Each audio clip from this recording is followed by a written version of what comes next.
শুভ সকাল আমার প্রিয় বন্ধুরা। কোচবিহার জেলার ছোট্ট একটি গ্রাম থেকে আমি দীপা আর আমার দীপা বটু ব্লগ চ্যানেলে তোমাদের সবাইকে জানাই অনেক অনেক স্বাগত। তো বন্ধুরা, আশা করছি তোমরা যে যেখানে আছো খুব ভালো আছো, সুস্থ আছো, আমরাও ভালো আছি। তো বন্ধুরা, আমাদের এখানে যে মেলা চলছে, তো মেলার আজকে 7 নম্বর দিন। তো 7 নম্বর দিনে কিভাবে কাটাই আমরা তোমাদের সঙ্গে সেটাই শেয়ার করব। তো ঘুম থেকে উঠে আগে যে বিছানাটা তুলে নিচ্ছি, তো নতুন চাদরটা তুলে নিয়েছে, ওটা হচ্ছে কি বড় মেলার দিন পাততে হবে, সেই জন্য ধুয়ে দিয়েছি। আর এই চাদরটা পেতে নিয়েছি, পুরানো চাদরটা। তো বিছানা গোছানো হয়ে গেছে, ঘর ঝাড়ু দিয়ে নিয়েছে। এখন চলে এসেছি, দেখো বাড়ির সামনে যে আমাদের বারান্দাটা আছে সেই বারান্দাটা পরিষ্কার করতে। তো হচ্ছে কি অনেক দিন ধরে তো বাড়িতে কাজ চলছে, আর হচ্ছে কি এই বারান্দার মধ্যে অনেক কিছু জিনিস রাখা হয়েছে, সেই জন্যে বারান্দাটা ভালো করে ঝাড়ু দেওয়া হয়নি। আর সোফাটার নিচে দেখো কত কিছু নোংরা জমে আছে, তো এগুলো এখন পরিষ্কার করে নেব। তো মোটামুটি বাড়ি অনেক দূরে পরিষ্কার করা হয়ে গেছে, বাড়ির ভেতরটা। এখন এই সামনের বারান্দাটা পরিষ্কার করলে হয়ে যাবে। তো আগামীকাল হচ্ছে বড় মেলা, তো সেই দিন থেকে খুব লোকজন, আত্মীয় স্বজন সবাই আসবে, সেই জন্য এটা পরিষ্কার করে নিলাম। তো পুরো বারান্দাটা ভালো করে ঝাড়ু দিয়ে নিচ্ছি, এখন সিঁড়িগুলো ঝাড়ু দিয়ে নিচ্ছি। আর দেখো কতগুলো নোংরা হয়েছে, সবগুলো নোংরাই যে ঠোঙার মধ্যে ভরে ওদিকে ফেলে দিয়ে আসবো। আর পুতুলটা সোফার মধ্যে ছিল, পুতুলটা ধুয়ে দিতে লাগবে। তারপরে ছেলের হচ্ছে একটা ব্যাগ আছে, ছেলেটা সেগুলোও ধুয়ে দেবো। যেগুলো লাগবে না সেগুলো দেখো পিছনে ওদিকে ফেলে দিয়ে আসছি। তো বন্ধুরা, তোমাদের কাছে অনুরোধ রইল পুরো ভিডিওটা দেখার জন্য। তো সম্পূর্ণ ভিডিওটা দেখতে থাকো, আশা করছি ভালো লাগবে। আর যদি ভালো লাগে তাহলে চ্যানেলটিকে সাবস্ক্রাইব করে কমেন্ট করে দিবে আর আমার সঙ্গে থাকবে। তো হচ্ছে কি ভালো করে ঝাড়ু দিয়ে নিয়েছি, আর এখন হচ্ছে মুছতে হবে, এতটা ধুলা না। আর আমার ঝাড়ুটা হচ্ছে প্লাস্টিকের ঝাড়ু, তো প্লাস্টিকের ঝাড়ু দিয়ে ধুলাগুলো যেতেই চায় না। তো উপরে যে দেওয়ালের এগুলো আছে ওগুলো মুছে নিলাম, আর হচ্ছে কি গ্রিলগুলো ঝাড়ু দিয়ে ঝেড়ে নিয়েছি, এত মাকড়সার জাল হয়েছে। তো ওইদিকে চালের বস্তাগুলো আছে, ওগুলো আর সরাতে পারলাম না, কারণ আমি একাই পাবো না, সেই জন্য আর ওগুলো সরালাম না, ওখানেই থাক। আর সোফাটা ওইদিকে টেনে নিয়ে রেখেছি, এদিকে এখন চেকে রেখে দিচ্ছি। রেখে দিয়ে তারপর হচ্ছে ওই পাশটাও ভালো করে মুছতে হবে। এই জায়গাটা তো মোছা হয়ে গেছে, সেই জন্য এদিকে নিয়ে আসলাম। এখন ঘরের ওই পাশটা মুছে নিচ্ছে। আর এই যে দেখো এখানে খুব ধুলা পড়েছে, সেই জন্য ওই জায়গাটাও মুছে নিলাম। তো বালতি করে জল নিয়ে এসে এক বালতি ওখানে ফিনাইল দিয়েছি। আর জলগুলো এত নোংরা হয়ে গেছে কি আর বলবো, খুব পরিমাণে ধুলা ছিল, তো সেই জন্য জলগুলো খুব একদম নোংরা হয়ে গেছে। তো যাই হোক, আমার তো ঘর মোছা আগেই হয়ে গেছে, এখন বারান্দাটা মোছা হয়ে গেল। আর এখন দেখো পুরানা যে চাদরটা পাতা ছিল এখানে, ওটা ভিজিয়ে দিয়েছি। আর হচ্ছে কি এখানে এই যে নতুন চাদর, একটা ধোয়া চাদর, নতুন না কিন্তু ধোয়া, এটা এখন পেতে দিচ্ছি। তো আমাদের সোফার কাভার নেই, আমি এগুলোই ব্যবহার করি সোফার কাভার হিসাবে। তো এই চাদরগুলো একদম ছোট ছোট হয়, তো সেই জন্য। তো দেখো আমার পুরো বারান্দা পরিষ্কার করা কমপ্লিট। আর সোফার মধ্যে এই সাদা রঙের চাদরটা পেতেছি, কেমন লাগছে বলবে। তো এখন চলে এসেছি এই যে কলপারে, দেখো কতগুলো জামা কাপড় হয়েছে এই সোফার মধ্যে, এগুলো সবগুলো জমিয়েছিল, তো সেগুলো এখন ধুয়ে দিচ্ছি। এখানে পুরানা চাদরটাও আছে সোফার, সবগুলো এখন ধুয়ে দিয়ে তারপর হচ্ছে পিছনটা ঝাড়ু দিয়ে নেব। পিছনের যে আমাদের জায়গাটা আছে টয়লেটের সামনে, তো ওই জায়গাটা ঝাড়ু দিয়ে তারপরে আমি স্নান করব।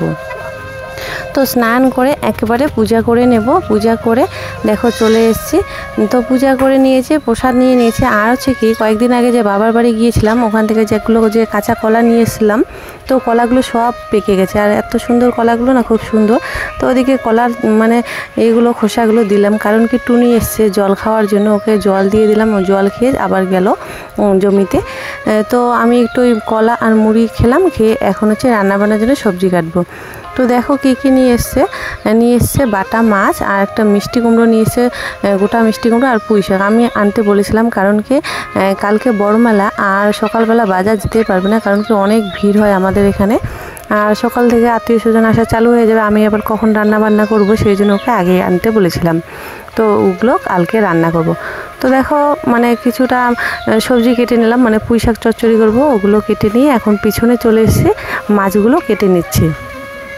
তো মাছগুলো বেশি একটা বড় না, সেই জন্য গোটা গোটায় রেখে দিলাম। আর হচ্ছে এগুলোকে সর্ষে বাটা দিয়ে করবো, অনেক দিন ধরে এভাবে রান্না করিনি। তো আজকে হঠাৎ করে রান্না করেছিলাম না, এত সুন্দর টেস্ট হয়েছে তরকারিটা।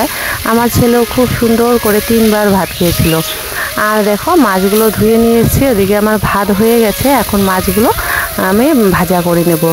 আর হচ্ছে কি মাছগুলো একদম মরমরা করে ভেজে নিচ্ছি। আর এদিকে দেখো মন্দিরের থেকে বললাম না সাধু সন্ন্যাসীরা আসে, ওই যে মা দিয়ে দিল দক্ষিণা, আর আমি এদিকে মাছগুলো সম্পূর্ণ ভেজে নিয়েছি। মাছগুলো ভেজে নিয়ে তেলের মধ্যে দিয়ে দিলাম পেঁয়াজ কুচি, আর দিয়ে দেবো কিছুটা হচ্ছে কালো জিরে। তো কালো জিরে আর পেঁয়াজ কুচি দিয়ে শুকনো লঙ্কা আর রসুন বাটা দিয়ে একটু কষিয়ে নিয়ে তারপর হচ্ছে সর্ষে বাটা দিয়ে জল দিয়ে দিয়েছি। আর ঝোলের জন্য দেখো জলটা ফুটে গেছে, বেশি একটা ঝোল করব না যেহেতু সর্ষে বাটা দিয়ে করেছি। আর সর্ষা দিয়েও বেশিক্ষণ নাড়ানাড়ি করিনি, কারণ কি যে বেশিক্ষণ যদি নাড়ানাড়ি করি যদি তেতো হয়ে যায়, একদমই তেতো হয়নি। আর সর্ষেটা বাটার সময় আমি একটু লবণ দিয়ে বেটে নিয়েছি। তো নামিয়ে নিয়ে দেখো একটু কাঁচা তেল উপরে দিয়ে দিয়েছি, যার টেস্ট হয়েছে না বন্ধুরা, খুব সুন্দর হয়েছে আজকের তরকারিটা। তো রান্না কমপ্লিট করে নিয়েছি, নিয়ে জামা কাপড়গুলো সেই সকালবেলায় ধুয়ে রেখেছি, দেওয়ার আর মানে শুকাতে দেওয়ার আর সময়ই পাইনি। তো এখন চলে এসেছি দেখো বাড়ির বাইরে। তো বাড়ির বাইরে এখন জামা কাপড়গুলো দিয়ে দিচ্ছে। আর হচ্ছে কি বাঁশের টারটা ওই ঘরের মধ্যে দিয়েছে জন্যে এই যে চেকারগুলো দিয়েছে গ্যারেজের জন্য, সেই চেকারগুলোর মধ্যে আমি জামা কাপড়গুলো সব দিয়ে দিচ্ছি। তো খাওয়া দাওয়া আমার এখনও হয়নি, আমি এখনও খাইনি। ছেলে আর ছেলের বাবাকে খেতে দিয়ে এসেছি। তো ওরা ঘরের ভিতরে খাচ্ছে। আর খুবই গরম পড়েছে বন্ধুরা, এত রোদ উঠেছে না, জামা কাপড়গুলো খুব তাড়াতাড়ি শুকিয়ে গেছে। তো বন্ধুরা আগের ব্লগে তোমাদেরকে বলেছিলাম যে আমাদের ওই নতুন ঘরের জন্য একটা চকি আনার কথা ছিল। তো দেখো চকিটা চলে এসছে, মানে নিয়ে আসলো চকিটা। আর এখন এই যে ঘরের ভিতরে রেখে দিয়েছে, দেখো ছোট্ট একটা চকি। তো এই চকির মধ্যে বসে সবসময় মানে এই ঘরে আড্ডা দেওয়া যাবে, আর এই ঘরে খুব সুন্দর হাওয়া আসে। তো বন্ধুরা এখন এই যে মা একটু শরবত বানিয়ে নিচ্ছে, কারণ কি অনেক লোকজন এসছে আমাদের বাড়িতে। তো মেলার সময় না অনেক লোকজন আসে, যেহেতু বাড়ির পাশে মেলা, তো সেই জন্য মা একটু শরবত দিয়ে দিল। আর হচ্ছে কি পান সুপারি দিয়েছে, পান সুপারি খেয়ে গল্প গুজব করে এখন বাড়ি চলে যাচ্ছে। তো দেখো এখন আমি খাওয়া দাওয়া করে নিয়েছি, স্যালাড কেটে নিয়েছি, পুঁই শাক চচ্চড়ি, মাছ ভাজা আর মাছের তরকারি। তো খাওয়া দাওয়া করে একটু রেস্ট করে তারপরে এখন চলে এসেছে যে অনেক দিন আগে মায়ের সুপারিগুলো কেটে কেটে রোদে দিয়েছিল, আর সুপারিগুলো শুকিয়ে গেছে। তো সেই থেকে এখন হচ্ছে কি সুপারিগুলো আমি খুলে খুলে নিচ্ছি। তো সুপারিগুলো খোলানো আমার অনেকটা সময় লেগে গেছে, দেখো কতগুলো সুপারি দিয়ে, আর সুপারি কয়েকটা হয়েছে। তো সুপারিগুলো এখন রোদের মধ্যে দিয়ে দেবো, এখনও ভালো করে শুকায়নি, এতদিন ঘরের ভিতরেই ছিল। আর এখন যে শুকানো হয়ে গেছে মোটামুটি, মানে অর্ধেক শুকিয়েছে, আর কয়েকদিন শুকালে একদম ভালো হয়ে যাবে। তো দেখো এখন এই যে বালতিটার উপরে এখানে রোদ আছে, সারাদিন এখানে রোদ থাকে। তো এই জায়গাটা দিয়ে এখন হচ্ছে সুপারি খোসাগুলো আমি পিছনে ফেলে দিয়ে আসবো।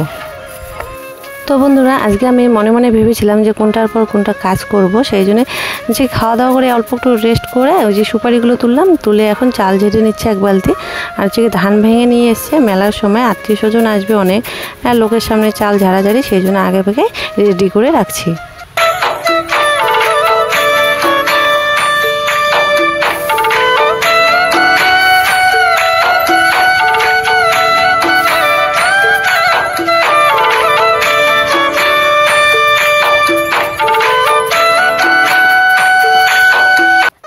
তো আমার চাল ঝাড়া কমপ্লিট। আর এই চাদরটা মানে পেতে নিয়েছি, ওখানে যে তুষগুলো পড়েছে, আর ওই তুষগুলো এখন ওই যে গরুর ঘরের কাছে রেখে আসলাম, পরে গরুকে দিয়ে দেবো। আর হচ্ছে কি এখন চালগুলো ঘরে রেখে দিচ্ছি, দিয়ে এখন দেখো জামা কাপড়গুলো তুলে নিচ্ছি। তো একবার এসে জামা কাপড়গুলো পড়েছিল, অল্প অল্প ভেজা ছিল, সেই জন্য নিয়ে যাইনি, তুলে তুলে দিয়ে গেছিলাম।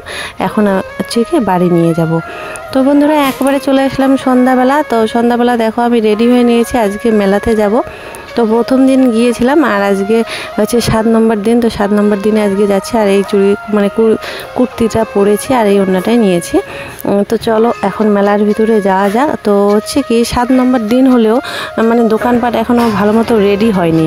আর হচ্ছে কি অনেক দোকান এসছে, রাতের মধ্যে কাজ করছে, অনেক দোকান আবার বন্ধ। তো বললো চলো একটু ঘুরে আসি। তো দেখো যে ব্যাগের দোকান এসছে, এদিকে হচ্ছে এই পাশটায় মানে ঠাকুরের সামনে, মানে মন্দিরের সামনে শুধু ঠাকুরের জিনিসপত্র এগুলোর দোকান বসে। আর ওইদিকে হচ্ছে চুড়ি মালা ফিতা যা হচ্ছে গিয়ে ওগুলো, কাপ প্লেট, অনেক কিছু দোকান বসে। তো অনেক কয়েকটা গলি আছে, কিন্তু সবগুলো গলি আজকে ঘুরে বেড়ায়নি। আর হচ্ছে অনেক পাশে বন্ধ ছিল, শুধু মানে লোকজনগুলো ওই লটারি ওখানে ছিল। আর দেখো এই যে দোকান একটা বন্ধ ছিল, এদিকে যে দোকানের কাজ চলছে। তো দোকানে বর্তমানে ভিড় নেই, কালকে থেকে ভিড় কিন্তু খুবই হবে। এই দেখো ছেলে একটা কিনে নিল, রান্নাবাটি খেলার জিনিস নিয়ে নিল। আর বন্ধুরা এখন চলে এসেছি নাগেরদোলার এই পাশে। তো দেখো নাগেরদোলা একদম সেটিং হয়ে গেছে। আর হচ্ছে কি ছেলে নাকি যে ছোট যে গাড়ির মতো এগুলো আছে ওগুলোর মধ্যে উঠবে। তো গতবার ও একটু ছোট ছিল তখনও কিন্তু উঠেছিল গাড়িগুলোর মধ্যে, তো বেশিক্ষণ মানে ও চড়েনি, তাড়াতাড়ি নেমেছিল। আর এইবার ও অনেকক্ষণ ওই গাড়িগুলোর মধ্যে বসেছিল। তো দেখো চলে আসলাম। আর হচ্ছে কি এখানে অনেক বাচ্চা কাচ্চা ছিল, তো এই যে সবাই উঠেছে, অতটা ভয় পায়নি। ও অনেকক্ষণ ঘুরেছিল, নামতেই চায় না। তারপর ওদিকে হচ্ছে নাগেরদোলা, বড় নাগেরদোলা চলছে, ওদিকে ড্রাগনও চলছে, অতটা লোকজন নেই। তো বন্ধুরা সবসময় তো পিছন ক্যামেরা করে একটু সামনে ক্যামেরা করছিলাম। আর দেখো এই যে বয়স্ক মহিলারা আমাকে কিভাবে দেখছে, তো সেই জন্য সামনে বেশি একটা ক্যামেরা করি না, পিছন পাশে করলে তো মানুষ অতটা টের পায় না, সেই জন্যে মানে পিছন পাশে বেশি একটা ভিডিও করে কোথাও গেলে। তো ছেলে এখনও ঘুরছে, ওদিকে নাগেরদোলা বন্ধ করে দিয়েছে, যে ছেলেগুলো ওখানে বসে আছে আর ওখান থেকে চিল্লাচ্ছে জোরে জোরে, উপরের মধ্যে বন্ধ করে দিয়েছে। তো এখান থেকে ঘুরে তারপরে ওইদিকে একটু ঘুরে ফিরে খাওয়া দাওয়া করে বাড়ি চলে যাবো। তো বেশি একটা লোকজন নেই, তো ড্রাগনে চড়ার কথা ছিল, তা পরে আবার চললাম না, ওদিকে ডিস্কোটাও বন্ধ আছে যেহেতু লোকজন নেই। আর ওদিকে মানে দুইটা লটারি এসছে, ওদিকে হচ্ছে অনেক জিনিস পাওয়ার লটারি, আর এই লটারিটা হচ্ছে কি একদম শুধু ড্রেসিং টেবিলে ভর্তি। তো মানে লটারি কাটলেই ড্রেসিং টেবিল, যদি পুরস্কার পাও তাহলে ড্রেসিং টেবিল। আর ওদিকে অনেক ধরনের জিনিস এসছে। তো ওদিকে একটু ঘুরে ফিরে এসে এদিকে দেখো হোটেলে চলে এসেছে। এখন হচ্ছে কি খাচ্ছে মোগলাই। তো একটা মোগলাই নিয়েছে, আমি একটা মোগলাই নিয়েছি, ছেলে কিছু খায়নি, ও শুধু লেস খেয়েছিল। তো খাওয়া দাওয়া কমপ্লিট, ও পয়সা দিতে গেল। তো পয়সা দিয়ে এসে এখন চলে এসেছে যে ভেলপুরির দোকানে। আর এই যে পাপড়ি চাট, আর জীবনে আর পাপড়ি চাট খাবো না, যে টেস্ট বাবা, একদম খেতে ভালো লাগে না। তো খাওয়া দাওয়া হয়ে গেছে, এখন মানে একটা টপের প্লাস্টিকের দোকানে আসলাম, ওখানে ফুলের টপ ছিল কিনা জানার জন্য। তো আছে, পরে নাকি দোকানদার নেই, পরে দিবে। আর এখন চলে এসছে 12 ভাজা দোকানে, 12 ভাজা নিয়ে এখন বাড়ি চলে আসব। তো বন্ধুরা আজকের ভিডিওটা তোমাদের কেমন লাগলো অবশ্যই কমেন্ট করে বলবে। তো আজকের মতো এখানেই টাটা, বাড়ি চলে এসেছি।